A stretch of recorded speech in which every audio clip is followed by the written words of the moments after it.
प्यारे बच्चों, अब मैं आपके साथ इस चैप्टर का नेक्स्ट टॉपिक डिस्कस करने वाला हूँ। नेक्स्ट टॉपिक है हमारा types of chemical reaction on the basis of order. Order के बेस पर केमिकल रिएक्शन 6 टाइप की होती हैं। ठीक है, सबसे पहली होती है जीरो ऑर्डर रिएक्शन, दूसरी होती है first order reaction, third one is second order reaction, fourth one is third order reaction, next one is fractional order reaction और last one is zero order reaction. तो ये हमारी 6 टाइप की होती हैं। आइए इनको वन बाय वन हम डिटेल में समझेंगे। ठीक है, सबसे पहला हमारा कौन सा है? Zero order reaction. तो जीरो ऑर्डर रिएक्शन हम किसको कहते हैं बच्चों? जीरो ऑर्डर रिएक्शन उन रिएक्शन को कहा जाता है, जीरो ऑर्डर रिएक्शन उन रिएक्शन को कहा जाता है जिनमें रेट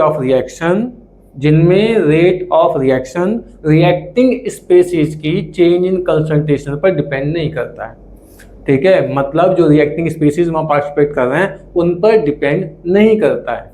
ठीक है, उनके रेस्पेक्ट में वैल्यू जीरो रहती है। दैट्स वाई हम इन्हें जीरो ऑर्डर रिएक्शन कहते हैं। एक्चुअली में ये इस तरह की रिएक्शन है कि रिएक्टिंग स्पेसीज आपस में रिएक्शन नहीं कर पाते हैं। ठीक है, इनके साथ रिएक्शन करवाने के लिए हमें या तो रेडिएशन देना होता है या किसी कैटेलिस्ट का यूज करना पड़ता है। ठीक है, ये रिएक्शन बिना रेडिएशन के नहीं हो पाती हैं, बिना कैटेलिस्ट के नहीं हो पाती हैं। एक रिएक्शन तो ऐसी है जो 10th क्लास में आपने पढ़ी हुई है, ठीक है, बायोलॉजी के अंदर, फोटोसिंथेसिस। ठीक है, सनलाइट की प्रेजेंस में बहुत अच्छे से होती है। तो अगर सनलाइट नहीं होगी तो वो रिएक्शन ही नहीं होगी। तो मैं इसी तरह की बात कर रहा हूँ। ठीक है, सब कुछ है, रिएक्टिंग स्पेसीज भी हैं, बट क्या है? रेडिएशन नहीं है, कैटालिस्ट नहीं है, तो वो रिएक्शन नहीं करते हैं। मेरी बात समझ में आ गई? ओके, ऑर्डर के बारे में जो मैंने बेसिक कॉन्सेप्ट आप सबको समझाया वो यही समझाया कि बेसिकली ऑर्डर क्या होता है। ये देखा जाता है कि चेंज इन कंसंट्रेशन कितनी स्पेसीज में हुआ। ठीक है, तो जिस स्पेसीज की कंसंट्रेशन में चेंज हुआ है, ठीक है, और उसकी वजह से रेट कितने टाइम्स चेंज हुआ है, वही चीज तो ऑर्डर है, उसी को तो ऑर्डर बोलते हैं। मेरी बात समझ में आ रही है? अब इन रिएक्शन में क्या होता है? इन रिएक्शन में आप यूज कर रहे हो रेडिएशन का, आप यूज कर रहे हो कैटलिस्ट का। ठीक है, और रेडिएशन की कंसंट्रेशन में चेंज आता नहीं है और रिएक्शन रेडिएशन की वजह से हो रही है। ठीक है, तो चेंज इन कंसंट्रेशन यहाँ पे रेडिएशन का क्या है? जीरो है। तो दैट्स वाई ऑर्डर क्या बन जाएगा? जीरो ऑर्डर का बन जाएगा। और इसी तरह से जो कैटालिटिक रिएक्शन होती हैं उन रिएक्शन को पूरा कराने की रेस्पॉन्सिबिलिटी किसकी होती है? तो आंसर आता है उनको पूरा कराने की रेस्पॉन्सिबिलिटी होती है कैटलिस्ट की। और कैटलिस्ट एक ऐसे सब्सटेंस हैं जो रेट ऑफ रिएक्शन को चेंज कर देते हैं, जो रेट ऑफ रिएक्शन को चेंज कर देते हैं, बट ना तो खुद केमिकल रिएक्शन में पार्टिसिपेट करते हैं, ना इनका मास चेंज होता है, ना इनका केमिकल कंपोजिशन चेंज होता है। ठीक है, और ना ही इनकी कंसंट्रेशन चेंज होती है। तो अब ये इस तरह के एलिमेंट हैं जी। ठीक है, तो इनका भी चेंज इन कंसंट्रेशन क्या है? जीरो है। तो दैट्स वाई कैटालिटिक रिएक्शंस भी जो होती हैं जीरो ऑर्डर की होती हैं। ठीक है, और जब इनका रेट लॉ लिखा जाता है, इसी वजह से जो रिएक्टिंग स्पेसीज हैं उन पे हम ऑर्डर जीरो लगा देते हैं, पावर जीरो लगा देते हैं, बिकॉज रिएक्टिंग स्पेसीज के होते हुए भी हमें किसकी जरूरत पड़ रही है? कैटलिस्ट की जरूरत पड़ रही है। तो जो रिएक्शन को रन करवा रहा है उसकी कंसंट्रेशन में कोई चेंज नहीं आया और रिएक्टिंग स्पेसीज पर ये डिपेंड करते नहीं है। तो I hope zero order reaction की जो मैंने एक्सप्लेनेशन दी आपको समझ में बहुत अच्छे से आई होगी। चलिए इसके एग्जाम्पल वन बाय वन देखते हैं। जैसे कि पहला एग्जाम्पल है, हाइड्रोजन और क्लोरीन आपस में रिएक्शन करते ही नहीं है। ठीक है, जब तक हम इसको रेडिएशन ना दें। ये जो HNO है ये सिंबल यूज किया जाता है फोटोन एनर्जी के लिए। ठीक है, लाइट एनर्जी के लिए। तो इसका मतलब है हमने इस रिएक्शन को लाइट एनर्जी की प्रेजेंस में कराया है। हाइड्रोजन के बीच में ये बॉन्ड है जी। जब लाइट एनर्जी इस पर गिरती है तब यहाँ पे क्या होता है? बॉन्ड फिशन होता है, बॉन्ड टूटता है और इन बॉन्ड के टूटने से क्या होगा, फ्री रेडिकल बनेंगे जी। इसी तरह से क्लोरीन है, क्लोरीन के बीच में भी बॉन्ड होता है, बॉन्ड टूटता है तो क्या बनते हैं जी, क्लोरीन के फ्री रेडिकल बनते हैं। और फ्री रेडिकल बहुत ज्यादा एक्टिव होते हैं, हाईली रिएक्टिव होते हैं। तो हाइड्रोजन का फ्री रेडिकल क्लोरीन के फ्री रेडिकल के साथ बहुत तेजी से कॉम्बाइन हो जाता है, जुड़ जाता है, ठीक है। और क्या बनाता है, HCl। तो ये कब बना, जब ये बॉन्ड टूटा। और ये बॉन्ड कब टूटा, जब रेडिएशन दिया। तो क्या रेडिएशन की कंसंट्रेशन में चेंज हुआ, नहीं हुआ। रिएक्शन कराई किसने, रेडिएशन ने कराई, उसकी कंसंट्रेशन में चेंज नहीं आ रहा है।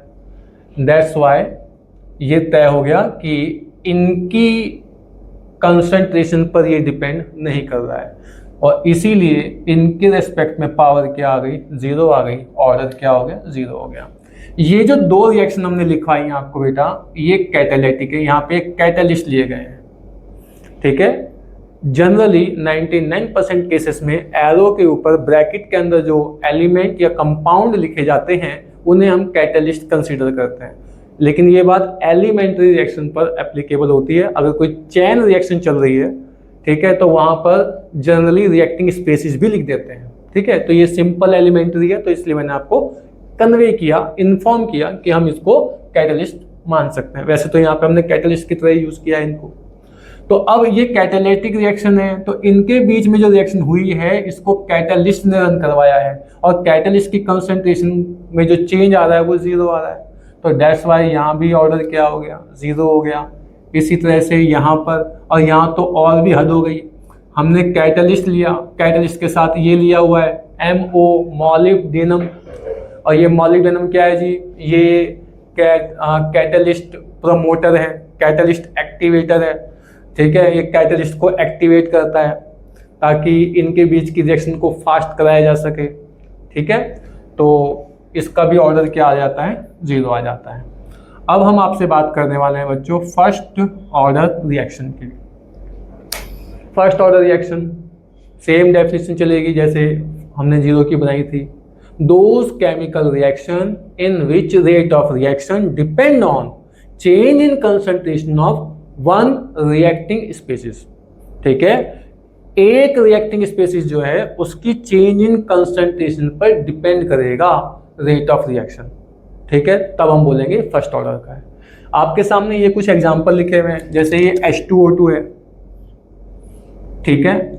और H2O2 में जब एक्सपेरिमेंटली इसका रेट लॉ बनाया गया तो R बराबर K H2O2 की पावर क्या आया, 1 आया, तो ऑर्डर क्या हो गया, 1 हो गया। इसी तरह से अमोनियम नाइट्रेट का जब रेट लॉ बनाया गया तो रेट लॉ ये बना, इसकी पावर 1 आ रही है तो ऑर्डर क्या हुआ, 1 हुआ।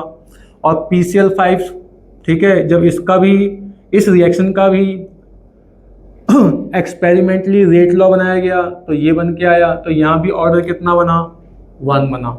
वैसे तो ये बच्चों सिंपल एलिमेंट्री रिएक्शन है, और सिंपल एलिमेंट्री रिएक्शन में 99% ऐसा होता है कि जो इनके स्टोइकियोमेट्रिक कोएफिशिएंट होते हैं वही ऑर्डर बन जाते हैं, ठीक है। तो 99% केसेस में ऐसा होता है। बट मैं इस बात का कमेंट नहीं कर रहा हूँ कि आप को अगर एलिमेंट्री रिएक्शन दी हुई है तो आप सीधे स्टोइकियोमेट्रिक कोएफिशिएंट को ही उनका पावर बना दें, ठीक है। रेट लॉ बनाने का जो फंडामेंटल तरीका है वो एक्सपेरिमेंट ही है, वो एक्सपेरिमेंट से बनता है। बट ऐसा ऑब्जर्व किया गया है कि 99% केसेस में अगर रिएक्शन सिंपल है तो स्टोइकियोमेट्रिक कोएफिशिएंट ऊपर ही आ जाते हैं, ठीक है। तो आई होप ये फर्स्ट ऑर्डर भी क्लियर हुआ होगा। अब मैं आपके साथ डिस्कस कर रहा हूँ second order reaction.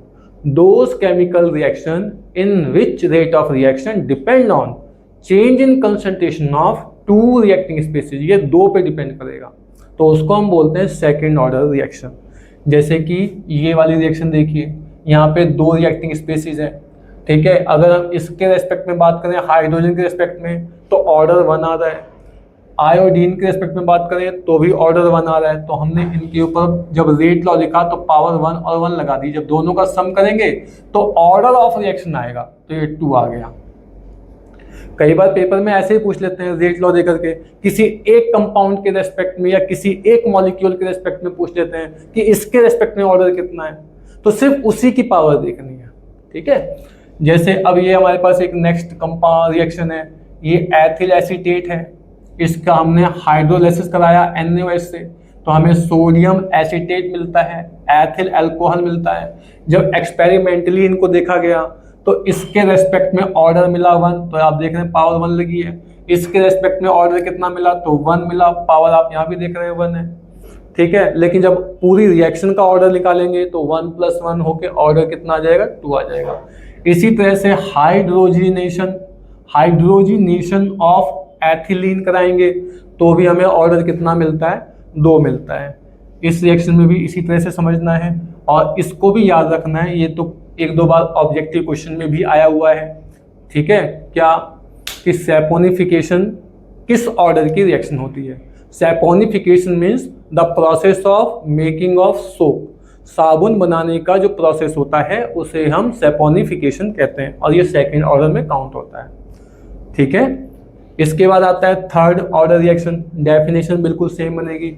Those chemical reaction which depend in which rate of reaction depend on change in concentration of 3 reacting species, जहाँ पे रेट ऑफ रिएक्शन तीन जो होती हैं रिएक्टिंग स्पीसीज उनकी चेंज इन कंसंट्रेशन पे डिपेंड करता है, ठीक है। तब हम उसे बोलते हैं थर्ड ऑर्डर रिएक्शन, ठीक है। जैसे कि ये आपके सामने एक इक्वेशन लिखी हुई है, एक्सपेरिमेंट में देखा गया, ठीक है। तो क्या हुआ भाई, इसके रेस्पेक्ट में ऑर्डर 2 है, इसके रेस्पेक्ट में ऑर्डर 1 है, जब सम करेंगे तो ऑर्डर 3 आ जाएगा। ये इसका रेट लॉ है जी। और ये भी सिंपल एलिमेंट्री रिएक्शन है, सिंगल स्टेप वाली रिएक्शन है। तो आप देख लो यहाँ भी वही हुआ, स्टोइकियोमेट्रिक कोएफिशिएंट ही ऊपर आ गए। बिल्कुल यही इनके साथ होगा और यही इनके साथ होगा। तो आई होप ये सब आपको अच्छे से क्लियर हुआ होगा, ठीक है। तो बच्चों अब आपके साथ डिस्कस करेंगे फ्रैक्शनल ऑर्डर रिएक्शन। देखिए बच्चों, कुछ ऐसी केमिकल रिएक्शन होती हैं जो कि देखने में तो बिल्कुल सिंपल लगती हैं, जब उनको एक्सपेरिमेंटली ऑब्जर्व किया गया तो दे अपीयर लिटिल बिट कॉम्प्लेक्स, ठीक है। पूरी तरह से नहीं, लेकिन कुछ कॉम्प्लेक्स करैक्टर वो शो करती हैं और उन्हीं रिएक्शन के अंदर हमें फ्रैक्शनल ऑर्डर देखने को मिलता है, ठीक है। रिएक्टिंग स्पेसीज में से कोई एक ऐसा स्पेसीज होता है, ठीक है, जिसका fraction of change in concentration he rate of reaction को डिसाइड करता है। मतलब पूरा कंसंट्रेशन चेंज नहीं होगा, सिर्फ कुछ फ्रैक्शन, कुछ पार्ट, ठीक है। तो इसीलिए इस तरह के ऑर्डर को नाम दिया हुआ है फ्रैक्शनल ऑर्डर रिएक्शन। आइए देखते हैं एग्जांपल। जैसे हमारे पास ये पहला एग्जांपल है, हाइड्रोजन और ब्रोमीन की जब रिएक्शन होती है तो ये बनता है। अगर हम इस रिएक्शन को देखें तो ये हमें सिंपल सी दिख रही है, simple elementary reaction. But experiment में देखा गया कि ब्रोमीन के रेस्पेक्ट में ऑर्डर 1/2 है, हाइड्रोजन के रेस्पेक्ट में ऑर्डर 1 है। तो ओवरऑल रिएक्शन का ऑर्डर से कितना हो जाएगा, 1 + ½ तो 3/2 हो जाएगा। ओके, तो इस तरह से हमें ये मालूम हुआ कि इसका फ्रैक्शनल ऑर्डर कितना आ रहा है, 3/2 आ रहा है। प्रीवियसली मैंने आपको ये बताया, मैंने आपको ये इन्फॉर्म किया कि एलिमेंट्री रिएक्शंस वाले केस में ऐसा होता है कि जो स्टोइकियोमेट्रिक कोएफिशिएंट है वही ऑर्डर बन जाता है। लेकिन मैंने साथ में ये बात भी मेंशन की कि हर बार ऐसा नहीं होगा, ये 99% केसेस में, कुछ केसेस में ऐसा नहीं होता है। और इसीलिए मैंने बार बार इस बात पर जोर दिया है कि रेट लॉ, ठीक है, स्टोइकियोमेट्रिक कोएफिशिएंट से तो डिसाइड नहीं करेंगे हम, हमेशा एक्सपेरिमेंटली ही डिसाइडेड होगा। वो आप यहाँ भी देख सकते हैं। अब देखिए ना, ये वाली रिएक्शन आपको कैसे दिख रही है, simple elementary single step reaction. But experiment में इसके रेस्पेक्ट में कार्बन मोनोऑक्साइड के रेस्पेक्ट में ऑर्डर कितना आ रहा है, 2 आ रहा है। क्लोरीन के रेस्पेक्ट में ऑर्डर कितना आ रहा है, 1/2 आ रहा है। तो नेट ऑर्डर कितना बना, 5/2 बना। इसी तरह से इसके रेस्पेक्ट में ऑर्डर कितना है, 3/2 आया। तो ये सब एक्सपेरिमेंटली कैलकुलेट हुआ है। अब मैं आपके साथ स्यूडो ऑर्डर रिएक्शन डिस्कस करूंगा। स्यूडो एक लैटिन वर्ड है जिसका मतलब होता है मिसगाइड करना, कंफ्यूज करना, छद्म, ठीक है, धोखा देना, लाइक दिस। तो ये इसके कुछ मीनिंग होते हैं। अब बात आती है यहाँ पे क्या मिसगाइड हो रहा है भाई, है ना। तो आइए समझते हैं यहाँ क्या मिसगाइड हो रहा है। कुछ केमिकल रिएक्शंस ऐसी होती हैं जिनमें उनका ऑर्डर एक्सपेक्टेड ऑर्डर से बिल्कुल अलग आता है। मतलब वहाँ एक्सपेक्टेड कुछ और है और रिजल्ट कुछ और ही आ रहा है। ठीक है, और ये बात कई बार मेंशन कर दिए, फिर मेंशन कर रहा हूँ, रेट लॉ हमेशा एक्सपेरिमेंट से डिसाइड होता है। ठीक है ना, तो एक्सपेरिमेंट जो बोलेगा वही सही माना जाएगा। तो स्यूडो ऑर्डर में एक एक्सपेक्टेशन होती है, उससे बिल्कुल रिजल्ट अलग आता है। अब बात आती है क्या पहले वालों में एक्सपेक्टेड था? हाँ बिल्कुल, जैसा एक्सपेक्टेड था उससे सिमिलर रिजल्ट आया, यहाँ बिल्कुल अलग आता है। ठीक, तो ऐसी रिएक्शन को हम क्या बोलते हैं? स्यूडो ऑर्डर रिएक्शन बोलते हैं कि भाई इनका जो एक्सपेक्टेड ऑर्डर है वो नहीं आ रहा है। ठीक है, अलग आ रहा है उससे बिल्कुल। अब इसका कारण जानते हैं, कारण क्या है। आइए, जब हम शुगर या सुक्रोज की रिएक्शन कराते हैं वाटर के साथ, हाइड्रोलाइसिस करा रहे हैं, तो ग्लूकोज बनता है, फ्रक्टोज बनता है। यहाँ भी बड़ा इंटरेस्टिंग लगता है देख करके कि भाई दोनों के मॉलिक्यूलर फॉर्मूले सेम है, नाम अलग अलग कर दिए। एक का फ्रक्टोज कह रहे हो, एक का ग्लूकोज कह रहे हो, ये कैसे? तो भाई ऐसा है कि जो ग्लूकोज है यहाँ फंक्शनल ग्रुप होता है एल्डिहाइडिक CHO, और जो फ्रक्टोज है यहाँ पे फंक्शनल ग्रुप होता है कीटोनिक CO। ठीक है, तो इन दोनों में फंक्शनल ग्रुप का डिफरेंस है। ठीक है, तो मॉलिक्यूलर फॉर्मूला सेम रहता है, फंक्शनल ग्रुप अलग अलग रहता है। चलिए वो तो हम लेटर ऑन डिटेल में डिस्कस करेंगे, यहाँ पहले इसको समझा दें जरा। जब एक्सपेरिमेंट में इसका ऑर्डर देखा गया तो ऑर्डर इसका क्या आता है? 1 आता है। और जब हम इसका रेट लॉ बनाते हैं तो रेट लॉ क्या आता है? C12H22O11। इसके रेस्पेक्ट में तो 1 आता है और H2O के रेस्पेक्ट में इसका ऑर्डर आ जाता है 0। वाई? कारण, तो कारण ये है कि जब हम इन दोनों की रिएक्शन कराते हैं तो एक्सपेरिमेंट में देखा जाता है कि यहाँ पे जो वाटर है ना, ये as compare to sugar large amount में लिया गया है। और लार्ज अमाउंट में होने की वजह से ठीक है, इसकी अपनी कंसंट्रेशन का जो चेंज होता है, वाटर की कंसंट्रेशन का जो चेंज होता है वो इतना कम होता है, ऐसे समझिए 0.0001 लाइक दिस, इतना छोटा होता है। तो इसे हम कंसीडर क्या करते हैं? 0 ही करते हैं। ठीक है, तो जब भी कोई रिएक्शन हम वाटर में कराते हैं तो वहां पर जो ऑर्डर आता है बच्चों, वो कैसा आता है? वाटर के रेस्पेक्ट में कैसा आता है? 0 आता है। तो इसीलिए एक्सपेक्टेड से रिजल्ट अलग हो जाता है। मैं ना थोड़ा क्लैरिफाई करने के लिए एक बहुत अच्छा एग्जांपल दे रहा हूँ, ध्यान से इन एग्जांपल को बैक टू बैक समझिएगा। देखिए, जब हम लैब में ना कोई क्या बोलते हैं एक्सपेरिमेंट करते हैं, टाइट्रेशन हो गया, सॉल्ट एनालिसिस हो गया। ठीक, मान लीजिए सॉल्ट एनालिसिस कर रहे हैं, सॉल्ट की रिएक्शन किसी एसिड से कराई जाती है। तो कैसे कराते हैं आप? टेस्ट ट्यूब के अंदर बहुत थोड़ी सी क्वांटिटी में सॉल्ट लिया, अब उसमें एसिड डालना है, सल्फ्यूरिक, नाइट्रिक या हाइड्रोक्लोरिक, कोई सा भी जो भी वहाँ पे रिक्वायर्ड होगा। तो वो जब हम एसिड डालते हैं तो पूरा टेस्ट ट्यूब भर के नहीं डालते। वो बात दूसरी है कि बच्चे खेल खेल में सब कुछ कर देते हैं, लेकिन जो तरीका है, जो प्रोसीजर है, उसमें हम कितना डालते हैं? 1 और 2 ड्रॉप, और उतने में वो सॉल्ट अच्छे से रिएक्शन कर भी लेता है। लेकिन इन केस ऑफ वाटर, अगर उस आधे चम्मच सॉल्ट के अंदर आपने 1 बूंद पानी डाला तो सॉल्ट सिर्फ गीला होगा। ठीक है, डिजोल्व नहीं होगा उसके अंदर।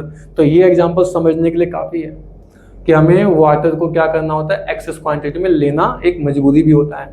ठीक है, तो पूरा टेस्ट ट्यूब भर के या बीकर के अंदर, ठीक है, पानी लेकर के अच्छी क्वांटिटी में तब सॉल्ट को मिक्स अच्छे से किया जाता है, डिस्टिल वाटर का यूज़ किया जाता है। ठीक है, मेरी बात यहाँ तक समझ में आ रही है? तो वाटर की क्वांटिटी बहुत ज़्यादा होने की वजह से वाटर का चेंज इन कंसंट्रेशन ऑब्जर्व नहीं होता, वो नेग्लिजिबल रहता है, तो उसके रेस्पेक्ट में ऑर्डर 0 हो जाता है। ठीक है, तो जो हमारा फर्स्ट रिएक्टिंग स्पेसीज है बस उसी का ऑर्डर आता है। तो जैसा कि यहाँ देख रहे हैं इसका ऑर्डर आया, तो यहाँ पे इसका ऑर्डर फिर क्या लिखेंगे? हम 1 लिखेंगे कि इसका ऑर्डर क्या है? 1 है। तो ये सभी रिएक्शन के लिए हो गया बच्चों, जहाँ भी वाटर आएगा वहाँ पे यही होना है। इसी तरह से इसका भी अगर हम रेट लॉ लिखें तो आएगा इसके रेस्पेक्ट में 1, इसके रेस्पेक्ट में 0। तो तो ऑर्डर क्या बनेगा, 1 बनेगा।